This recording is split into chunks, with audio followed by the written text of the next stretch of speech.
এক মেয়ে আমাকে এফবিতে একটা মেসেজ দিছে, ভাইয়া আপনাকে দেখলে আমার প্রাক্তন প্রেমিকের কথা মনে পড়ে। আমি অবাক দৃষ্টিতে তার মেসেজের দিকে তাকিয়ে বললাম, তাহলে আমাকে আপনার প্রাক্তন প্রেমিক ভেবে নেন।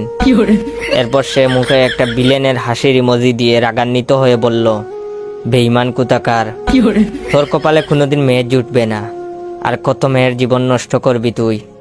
মানুষ হ, হাসরের ময়দানে তোর বিচার হওয়ার সময় আমি তাকায় তাকায় দেখব সব। তোর মতো বদমাইশ, বজ্জাত সেমড়া, গাড়তেরা প্রেমিক যাতে কারো কপালে না জুটে। কয়দিন পর পর প্রেমিকা পাল্টানো যার স্বভাব, সে কোনোদিনও সুখী হইতে পারবো না। সময় থাকতে ভালো হইয়া যা। আমি বেবাচেকা খেয়ে তাকে প্রশ্ন করলাম, আপনি আমাকে এসব বলেছেন কেন? মেয়েটা জবাব দিল, সরি ভাইয়া, আপনিই তো বললেন আপনাকে প্রাক্তন প্রেমিক ভেবে নিতে, তাই অনেক দিনের ক্ষোভটা আর ধরে রাখতে পারিনি। রিয়েলি সরি ভাইয়া।